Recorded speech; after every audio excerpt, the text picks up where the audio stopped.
22 September 1985. Wisdom.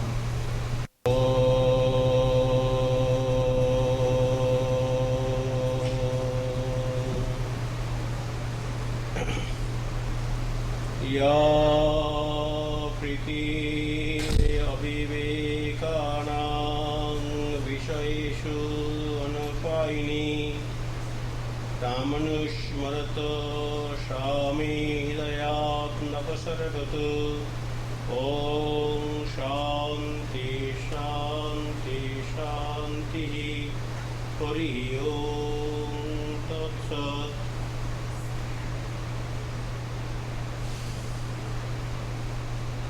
O Lord, the common people wishing ordinary things of life spend their energies to get them. A truth seeker may emulate those noble qualities, but may direct his or her attention to God. A real, genuine, wise truth seeker is expected to think of God and God alone. Let us meditate on this thought.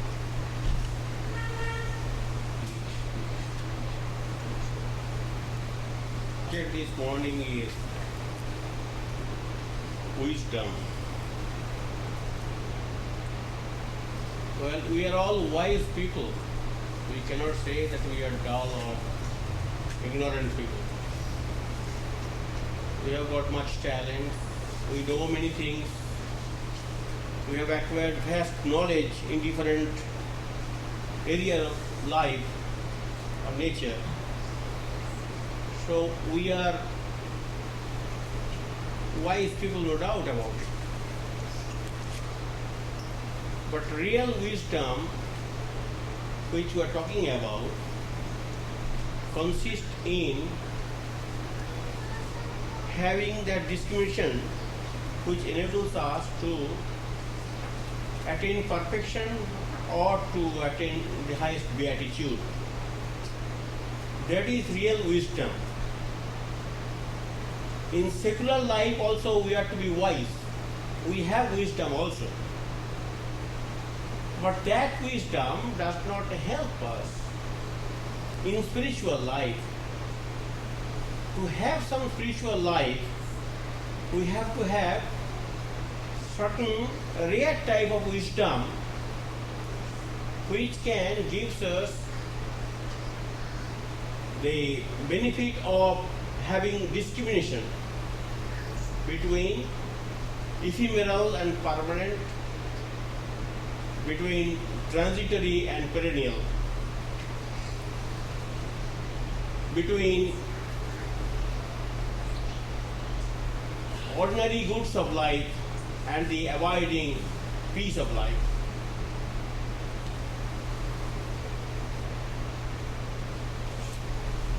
Let us read Swami Virajananda. Human being is endowed with that spirit or with that attitude or with that qualities of life. Not that we are bereft of that. We are aspiring after God or truth. That does not mean that it is impossible for us because we are so tiny and it is not possible for us to develop that sort of aspiration. No. Illumined saints and saints down the ages in all countries had told about the possibility of reaching that great height by the common people if they are sincere and earnest. The Swami says, man is man so long as he is struggling to rise above nature And this nature is both internal and external. Not only does it comprise the laws that govern the particles of matter outside us and in our bodies, but also the more subtle nature within, which is in fact the motive force governing the external. It is good and very grand to conquer external nature, but grander still to conquer our internal nature. It is grand and good to know the laws that govern the stars and planets. It is infinitely grander and better to know the laws that govern the passions, the feelings, the will of mankind. This conquering of inner man, understanding the secrets of subtle workings that are within the human mind, and knowing its wonderful secrets, belong entirely to the religious wisdom. So spiritual wisdom, which helps us to understand about our inner life, and by manipulating the energies of inner life we can also enjoy that beatitude which we are seeking after. So we are talking about this wisdom. Common people are generally, in every age, are wedded to soft life. We want cheap things or cheap pleasures, and we are so blind, unfortunately, that we cannot think of something beyond our horizon. We cannot look ahead. We cannot look to the distant future. We cannot look to the highest peace which can be available to us if we are able to overcome the lower patterns of life. So most of the people, due to wrong orientation and wrong culture, wrong indoctrination, they finish their life in the quest of ordinary things. About that, in the dialogue of Plato, it is said, those then who know not wisdom and virtue are always busy in gluttony and sensuality, are carried down and up again as far as they mean. Those then who know not wisdom and virtue, that spiritual wisdom which can be found out by having certain spiritual virtues, is lacking to most of the people, to the multitude, as a result of which they cannot aspire after that beatitude, and are always busy with gluttony and sensuality, and are carried down and up again as far as they mean, and in this region they move at random throughout life. Throughout life we are keeping ourselves preoccupied with those ordinary thoughts. We are not trying to elevate ourselves or raise ourselves.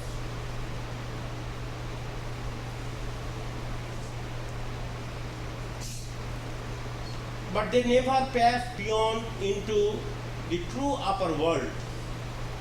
Thither they neither look, nor do they ever find their way. Neither are they truly filled with the true being, nor do they taste of pure and abiding pleasure. Like cattle, with their eyes always looking down and their heads stooping to the earth, that is, to the dining table, they fatten and feed and breed, and in order to obtain the cheap share of these delights, they kick and bark at one another with horns and hoofs, which are made of iron. And they kill one another by reasons of their insatiable lust, for they fill themselves with that which is not real. And the part of themselves which they fill is also neither real nor retentive. That's a common life throughout the ages, wedded to common pleasures of life. Just like mules, just like cattle, just like goats and sheep, keeping always mind riveted to the organic satisfactions, nothing beyond that. So the two words are there, in Sanskrit of course, that doesn't matter. Sreyo and Preyo. Preyo means a cheap pleasure, Sreyo means avoiding peace, real good, real blessedness.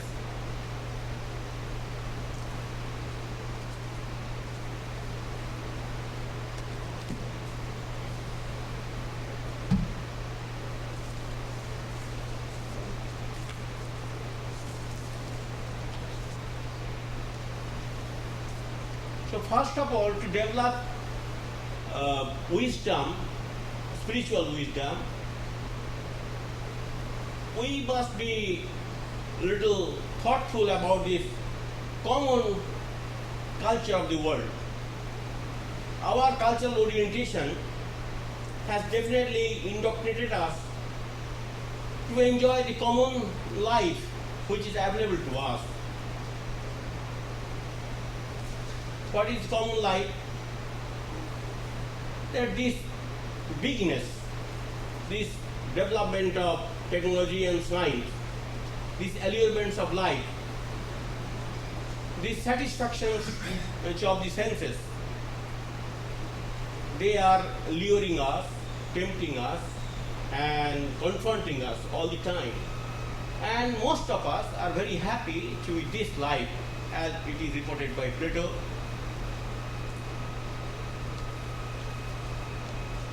The world of nations seems to be like full of perverse, ill-tempered children nagging one another and making a display of their toy of earthly possession, thrilled by mere sight. Just look what we do. We are thrilled by the mere sight. We are always also trying to display our merchandise, and we are so enamored of our own production that we cannot think anything else.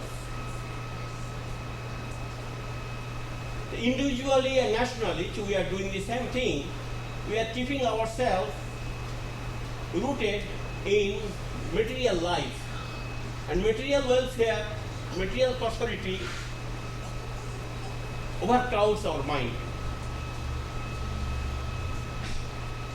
So this machine or adoration of the machine is diabolical. The machine as a form of adoration is the modern form of Satan, and its worship is modern diabolism. Whatever else may be mechanical, values are not, and this is something which no sane person must forget. If we want to be wise, if we want to have wisdom, then we must have some respect for values of life. A dignity of a person depends upon the values of life, not upon the quantity of goods he or she possesses. The higher life is judged by the values he or she espouses. Lower life is judged by the goods he or she possesses.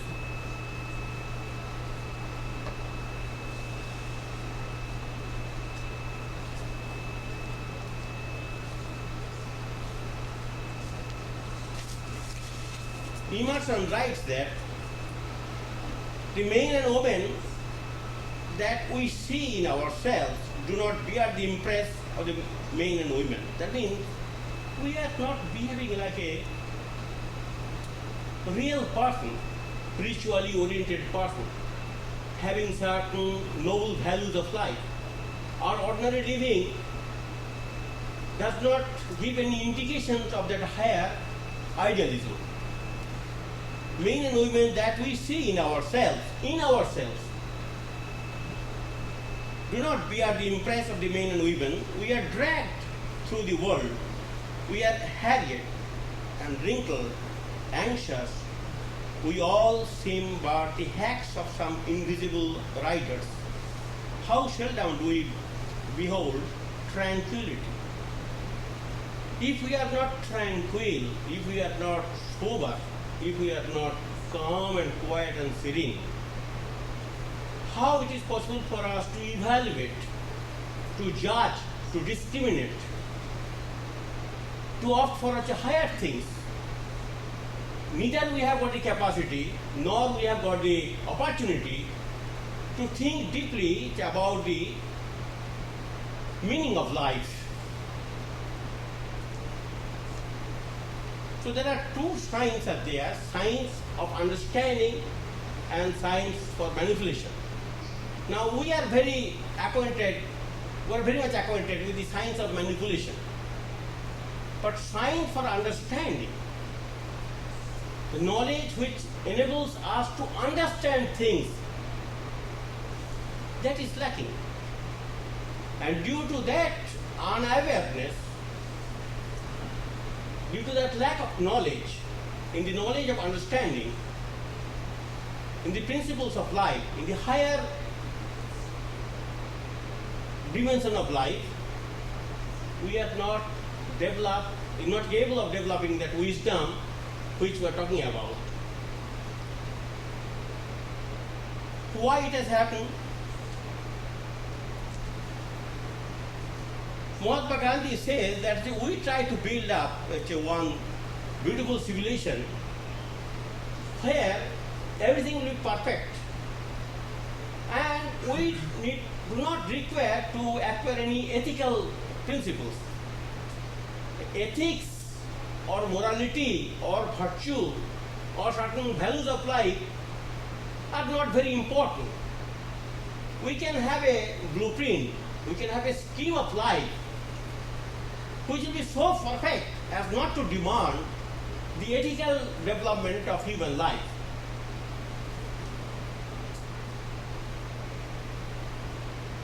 Now I like to tell you a story that one gentleman, after a good deal of thought, because I heard that one of our friends purchased a car and kept it in sidewalk, of course, just for 1 month, and the car was smashed.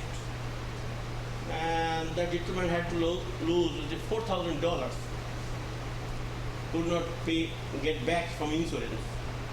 Anyway, after a good deal of thought, the gentleman wanted to purchase a car, and he told the dealer, he said, I want a perfect car, having no defect at all. You have to give him guarantee. So yes, okay, I give you guarantee. And he was driving the car. It so happened, all the 4 tires simultaneously went out. And then he complained. He says, what's that? Well, you wanted perfect car. You see, my car is so perfect that all the 4 tires went out simultaneously. Not 1 tire, 2 tires. So, the perfect car, I have given you perfect car. So, this craze for perfection in the temporal life, in the ordinary life, is not a happy sign of human growth. Here, nobody can have perfection. Perfection can be attained in the inner mind, in the inner world, in the inner life.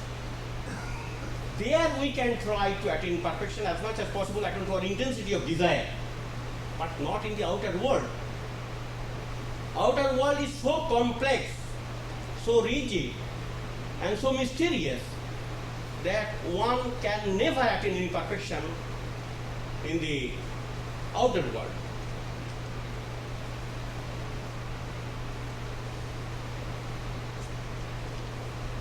So Russell writes that unless men increase in wisdom, increase of mere knowledge that we are acquiring, will certainly not help us to enjoy peace which we are searching for. Now, how to increase wisdom? That's the most uppermost question in our life.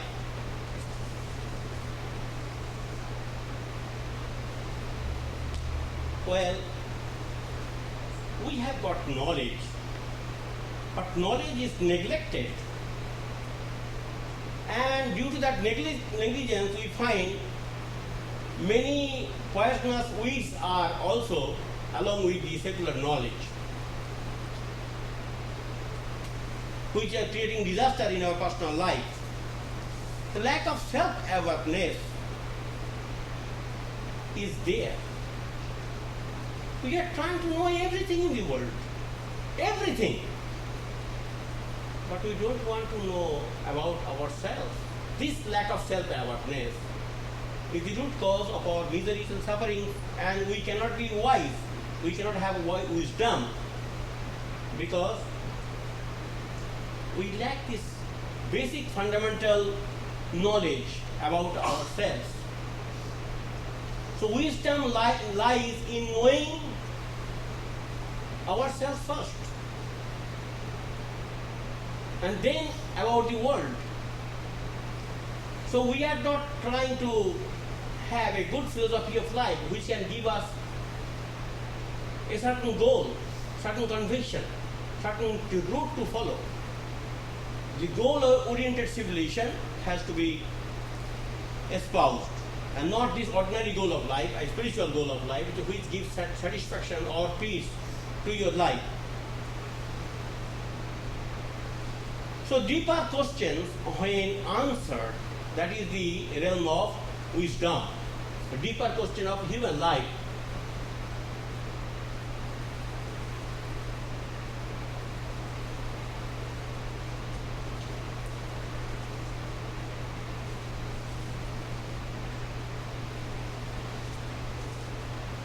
You see how we are deluded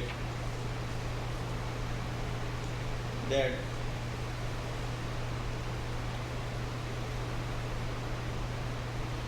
Keynesian economics, which ruled the modern time, it says, I am quoting from Small is Beautiful from that book, beware,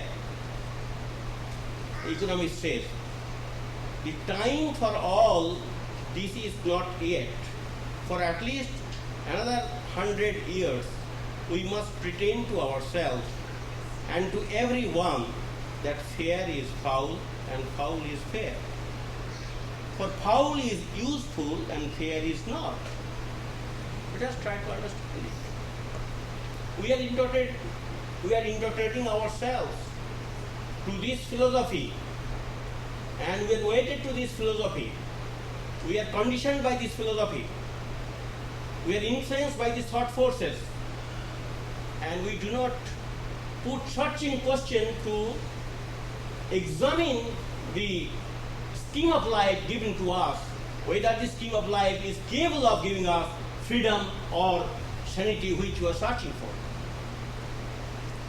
So economics says that, well, avarice and usury and precaution must be our gods for a little longer still, for only they can lead us out of the tunnel of economic necessity into delight. In any case, the Keynesian message is clear enough. Beware, ethical considerations are not merely irrelevant, they are an actual hindrance. For foul is useful and fair is not. Time for fairness is not yet. The road to heaven is paved with bad intentions. So universal prosperity is possible without having ethical principles, first of all. Second, attainment is possible on the basis of the materialist philosophy and of enrich yourself. And third, this is the road to peace. Because we do not want to examine the thesis or examine the culture which is given to us, which we are asked to follow, that will lead us to prosperity, we are landed into trouble. So to overcome the difficulties, we have to understand that what is human life? Human life is a mixture of good and evil, mixture of spirit and matter. And again, the matter can be controlled by the spirit, and when spirit is able to subdue matter, material impulses, sense and all that, then human being attains beatitude or peace. And therein lies wisdom. The famous story is known to us, but I like to repeat it because in the gospel you will find, or in every scripture you will find, that it does not give you enjoyment in that way. It is not interesting and exciting in that way. It brings into a ear again and again the vital points which should be meditated upon. And if you like that subject matter, then you are definitely thrilled. Definitely it becomes interesting, otherwise not.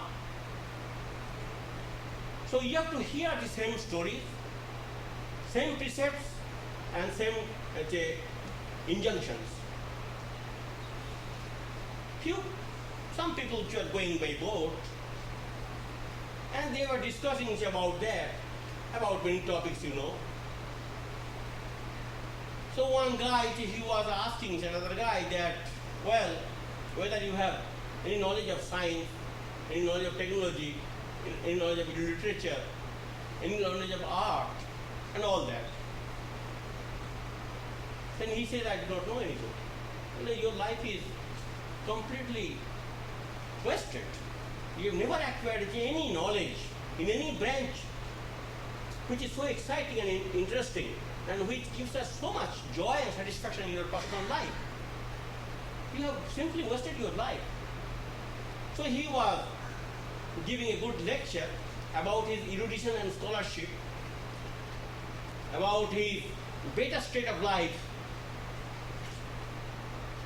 In the meantime, the boat was capsized by wind, and everybody was afraid of losing his or her life. So that man who was tutored, who was sitting silent, who did not acquire any knowledge in any branch, who was most ordinary, you can say, having no embellishment of his own. He says, now, do you know swimming? No. So then you stay in the boat, let me swim and save my life. Today modern civilization is confronted by that great question. It is not a parable, it's not a story. It's a great fact which is confronting us every moment of our life. Whether we have acquired necessary skill to overcome the difficulties of life, coming from the mind, coming from the senses, coming from the impulses, coming from temptations of ordinary life. That skill has to be acquired. That knowledge has to be acquired. That wisdom has to be acquired. Otherwise, all these things is calculated to be meaningless. We are so afraid of our life, and life hangs heavy on our shoulders. We have become pessimists, really speaking, in this age, because we have got no skill to overcome the ordinary difficulties of life and to enjoy the beatitude which makes us fearless, which makes us calm and quiet and serene.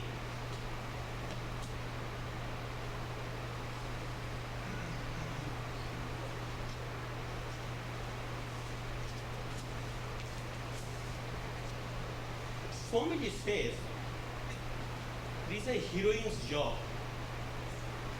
Ordinary people are not expected to acquire skill in that way. Because, what's the matter? Because they have got no stamina. They lack enthusiasm. They lack courage also. They have got no foresight.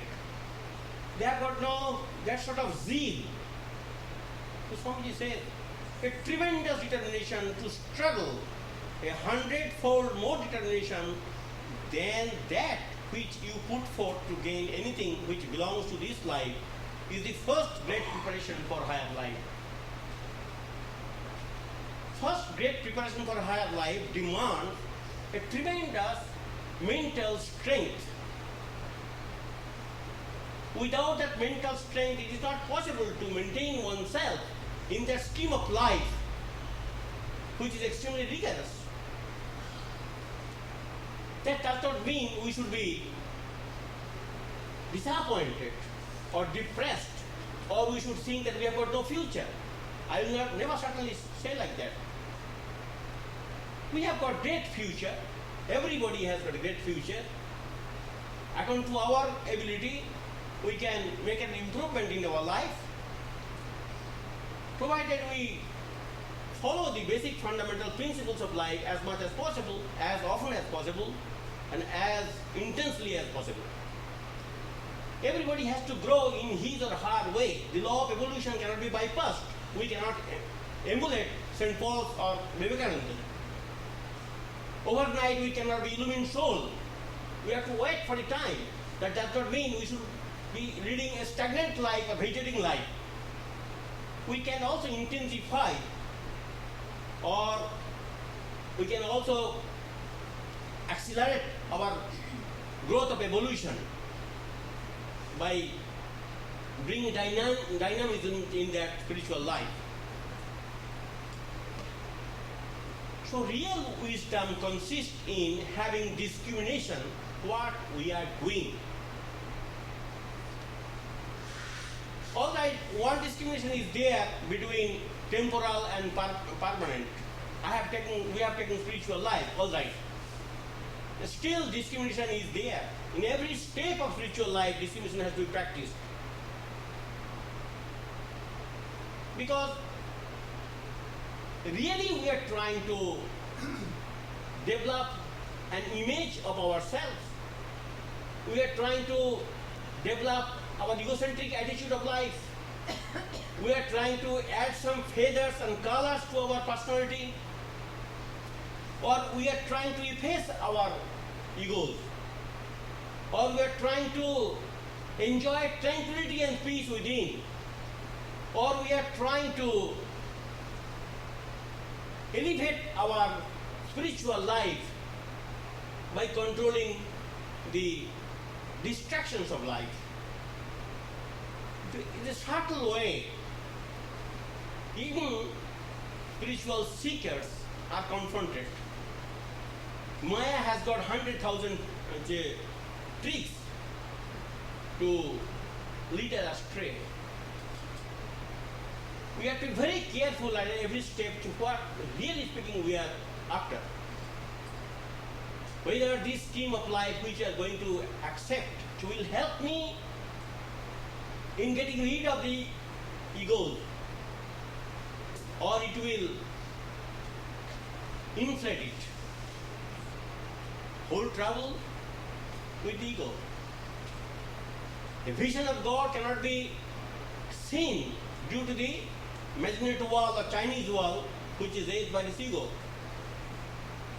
Swami Krishna says that the ego blocks the passage. Now ego can be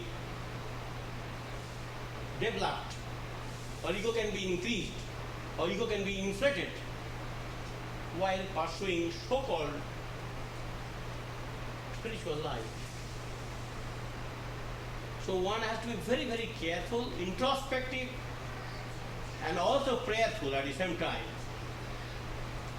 We cannot master everything, we cannot attain perfection everywhere, but still with that prayerful attitude, with that dynamic humility, with that sincerity and doggedness, with that self-intelligence which helps us to attain purity in our life, it is possible to monitor the weaknesses of our personal life.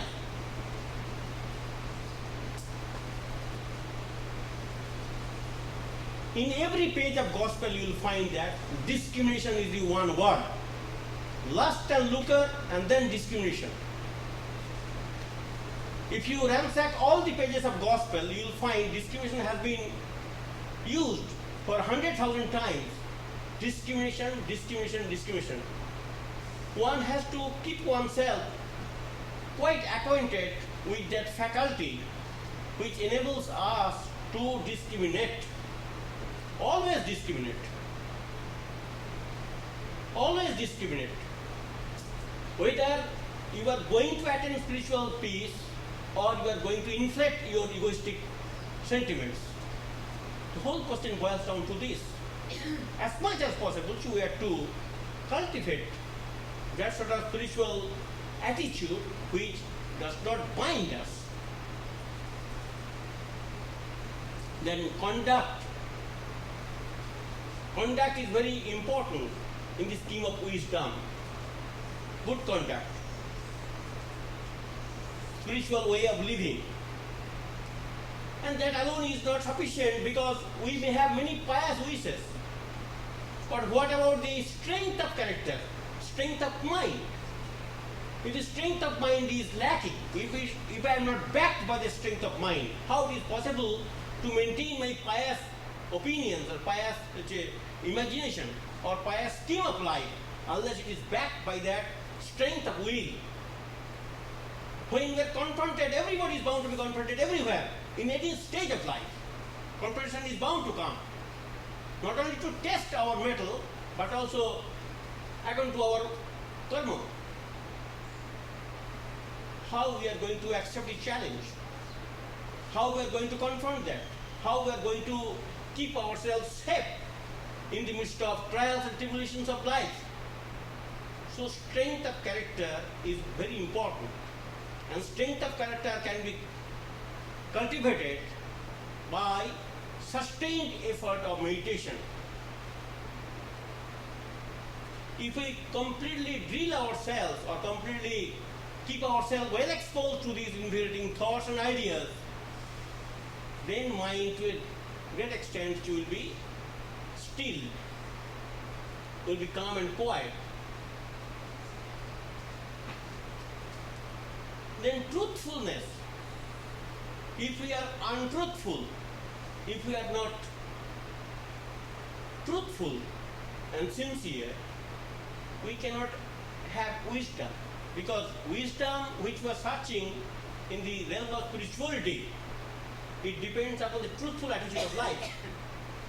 So when truth is neglected, when truth is bypassed or truth is dishonored, when truth is not espoused, then that seeker is not expected to reach the goal of life. Then again, selflessness.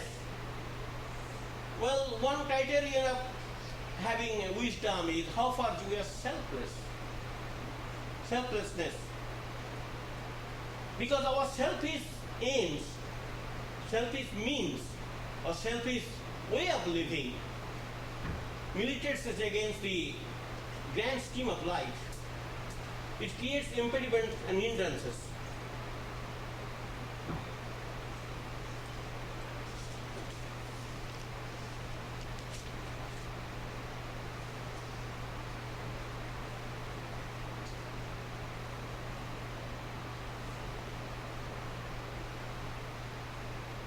Well,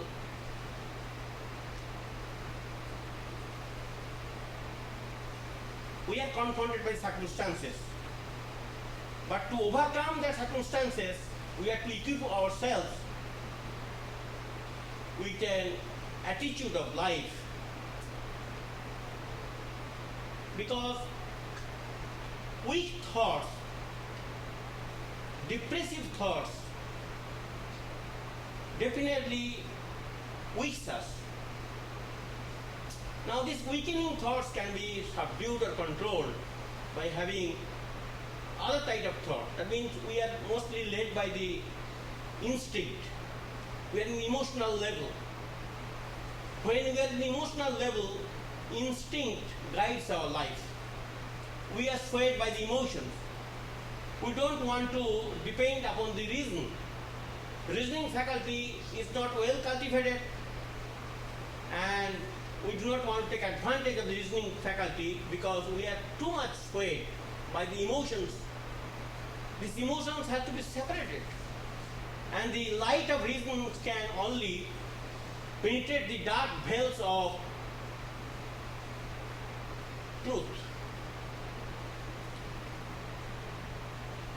Truth is hidden by these emotions, by this instinct.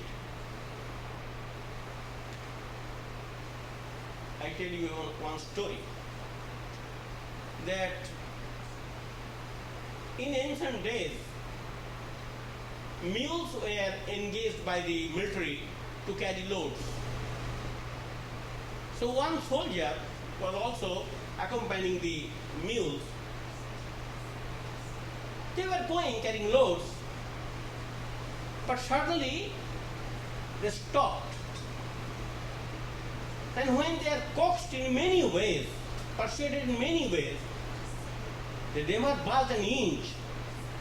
They were stubborn. They were not moving at all. So any amount of tricks displayed by the captain, by the soldier, became futile, useless. So he sent for the driver of the mules. He came and he put some fresh earth into the nostril of the one of the mules. And mule smelled for some time and began to proceed. As one began to proceed, other began to follow. And he was just flabbergasted, he was astonished. How does he know magic? But he has got some, what is called occult power. Then he asked him, what's the matter? Well, I simply changed the thought of the mule. Now, we are moving or we are standing, being influenced by a particular thought. And if we can change our thought or thought pattern, then we can behave in a different way. Actually, we do. In everyday life, we are guided by certain impulses, certain thought forces, and habitually or instinctively we are leading our life.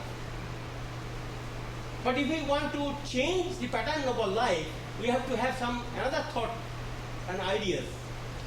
Unless we change from within, unless we are changed from within, unless new thoughts are given to us, we refuse to change our hackneyed pattern of life, pattern of thinking too. So situations are confronting us, but this confrontation can be avoided, provided we also create a new type of awareness, new type of mind, new type of thought. And only being armed with that thought, being guided by that thought, it is possible for us to tackle the situation, to solve the problems. So thought is very important. That's why in all great scriptures you'll find the importance of thought. Now thoughts may be very interesting, very exciting. But salutary thoughts or divine thoughts or spiritual thoughts, they are not exciting, they are not interesting in that way. But it is very efficacious, very useful. And if we try to keep our mind exposed to those thoughts, invigorating thoughts, sacred thoughts, divine thoughts, helpful thoughts, then we can be saved. Because the wrong colorings of the mind can be erased. So we have to wash ourselves from within. And how? By changing the patterns of thought. Old thoughts, junk thoughts, irrelevant thoughts, impure thoughts, ordinary thoughts have to be replaced by invigorating good thoughts. So Upanishad writes that Anya vacha vimunchata amitasya setuhu. Think of God. think of divinity, think of beatitude, think of sacredness, think of purity, think of supermundane, think of supersensuous, think of cosmic beauty. Keep yourself well exposed to these thoughts. Other ordinary thoughts can be replaced only by creating this mood.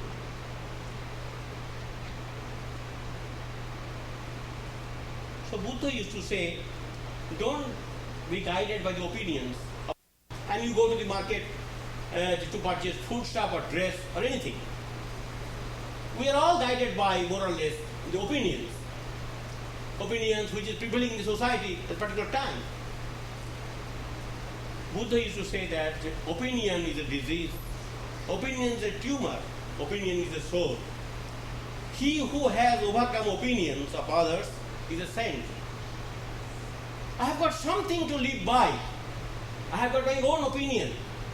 It may have some jarring effect with the opinions of the others. It may not tally. I am not toeing to the footsteps of the others. But nonetheless, I want to follow my opinion. These sort of people may be few and far between, no doubt, but they have got something to hold on to. So they are wise type of people who have discovered nuggets of truth by examining their inner life.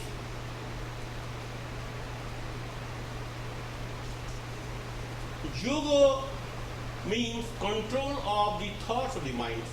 Mind is always bubbling, always preoccupied with some thoughts.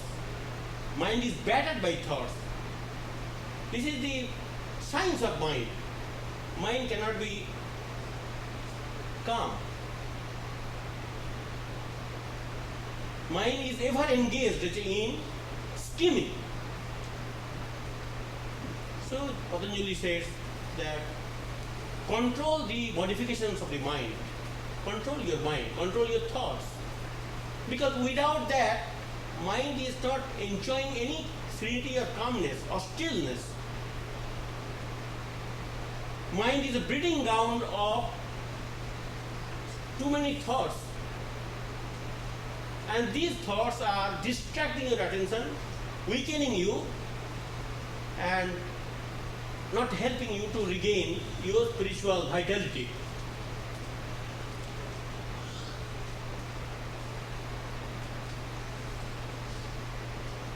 In the famous book Cloud of Unknowing,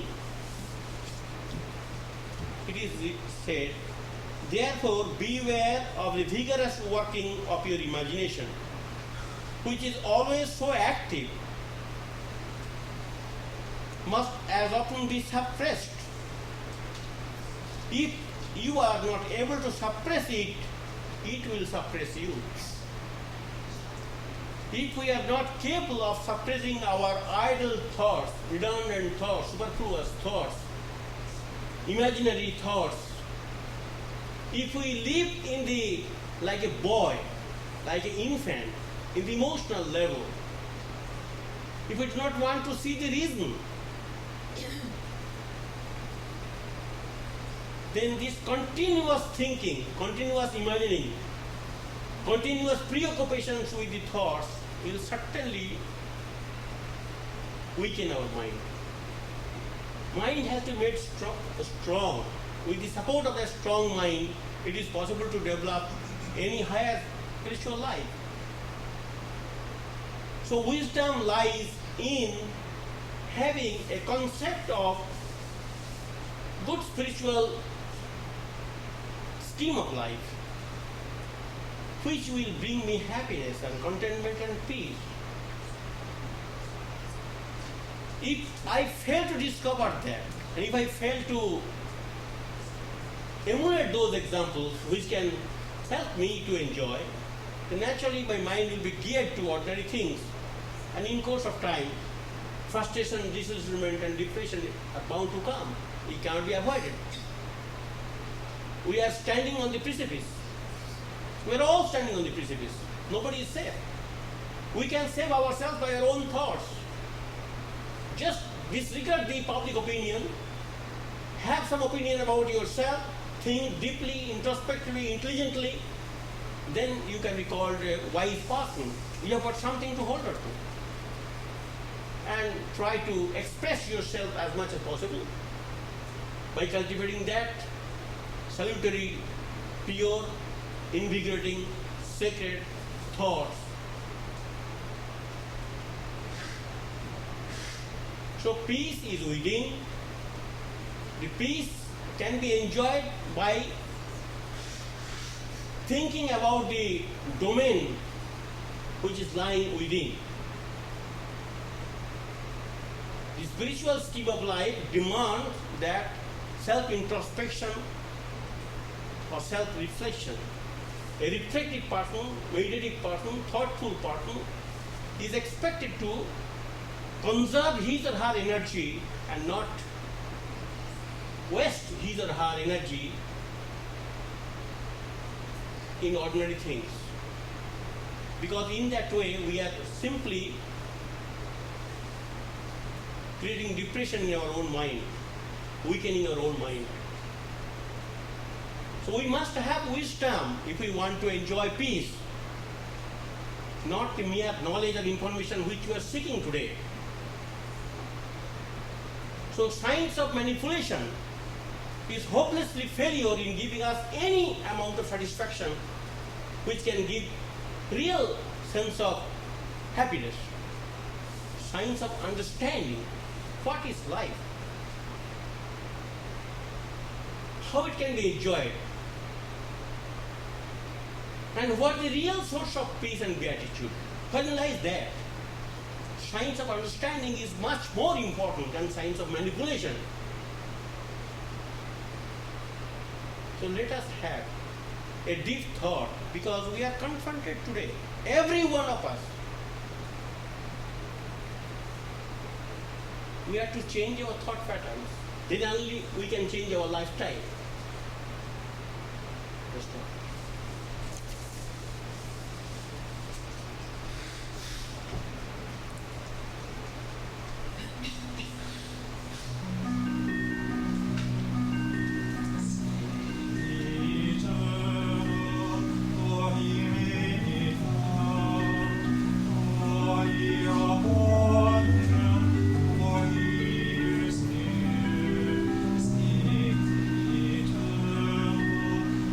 He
Ashoto ma Satgamaya Tamosho ma Jyotirgamaya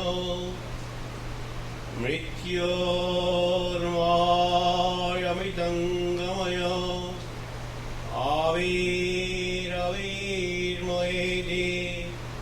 Rudra Jakti Dakshinang Mukham Tenavagpai Nityam Om Shanti Shanti Shanti Harihi Om Tat Sat.